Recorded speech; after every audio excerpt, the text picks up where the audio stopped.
Halo guys, balik lagi dengan catatan teknologi bareng Thomas di sini. Pada kesempatan kali ini kita mau nyobain custom ROM Android versi 10.0 beta di Redmi 8 series. Seperti biasa saya sudah masukkan OTG di awal. Kita dari Lineage OS. Sekarang kita reboot aja ke recovery, muat ulang, recovery. Oke, sudah masuk recovery. Oh ya, custom ROM ini menggunakan Retropy Dynamic Partition. Kalau kamu belum install, silahkan nonton dulu Android 10.2. Linknya ada di deskripsi. Di situ saya install Retropy Dynamic Partition ya.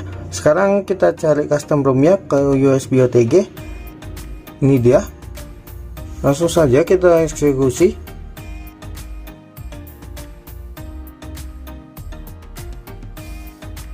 Oke, sudah selesai, memakan waktu 1 menit 24 detik untuk installnya. Sekarang kita back. Sebenarnya ini vanilla, jadi kita mesti install nih Google aplikasi dulu. Bentar, saya belum masukkan nih Google aplikasinya di sini. Saya cabut dulu OTG-nya ya. Habis itu kita install lagi. Oke, ini dia nih Google aplikasinya. Langsung aja kita eksekusi. Oke, sekarang kita back. Kemudian ke menu wipe. Kita lakukan format data. Ketik yes. Sekarang tinggal reboot sistem aja.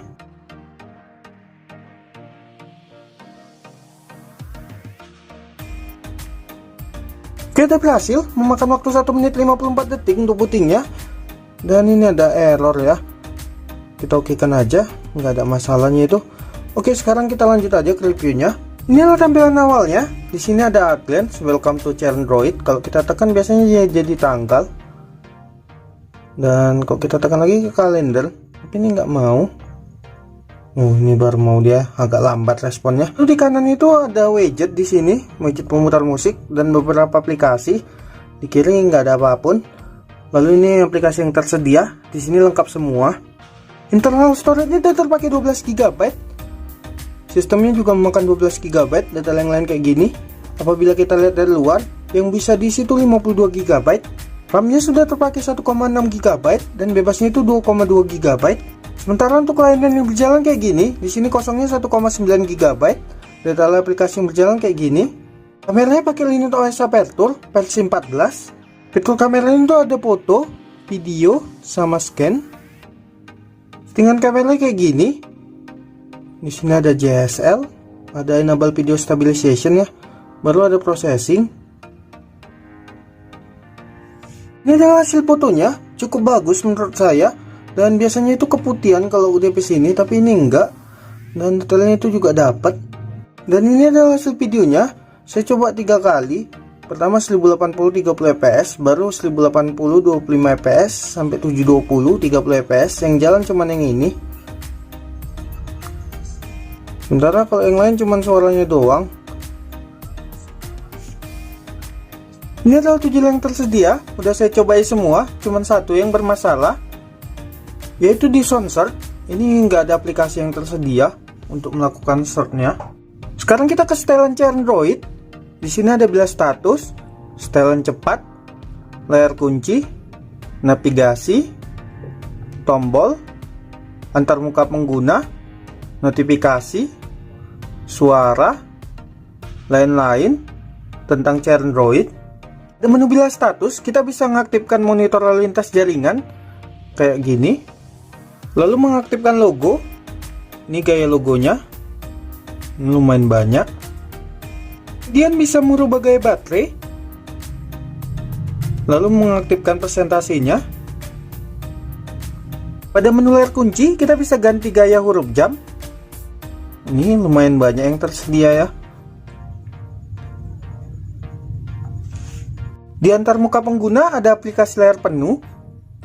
Sini bisa kita atur aplikasi mana yang mau ditampilkan notes-nya atau enggak. Lalu ada setelan monet. Ini kayak biasa ya. Bisa kita pilih warnanya. Lalu ada gaya bilas navigasi. Dan ada gaya font.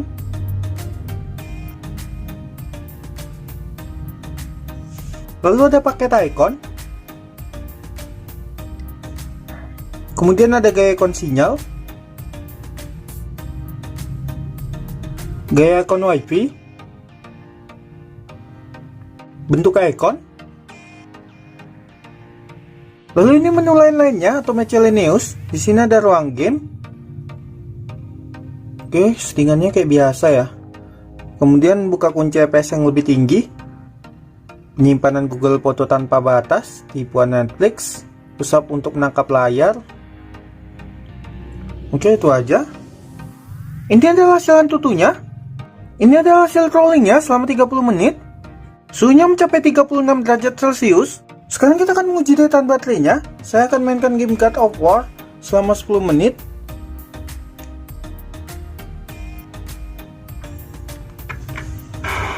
Oke, untuk settingan kayak biasa ya, dia full aja, nggak ada yang dirubah, cuman diaktifkan auto time skipnya aja. Yang lain sih bawaan kayak biasa.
Oke,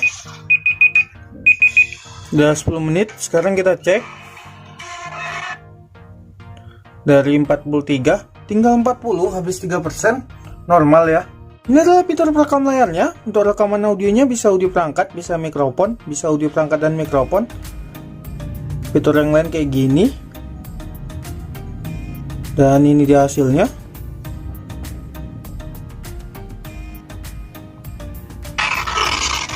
Nggak begitu bagus ya, patah-patah hasilnya.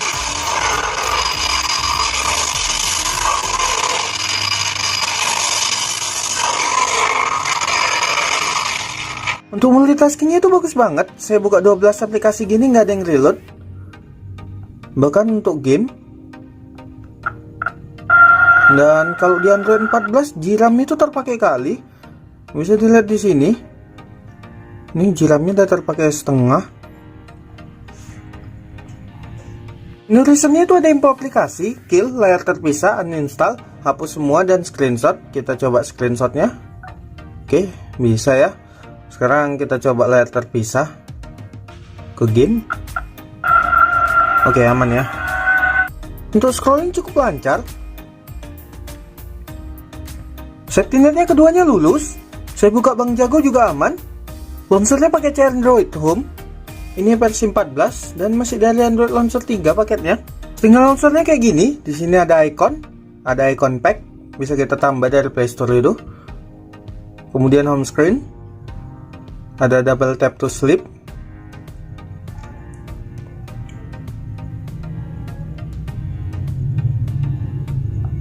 Kemudian app drawer.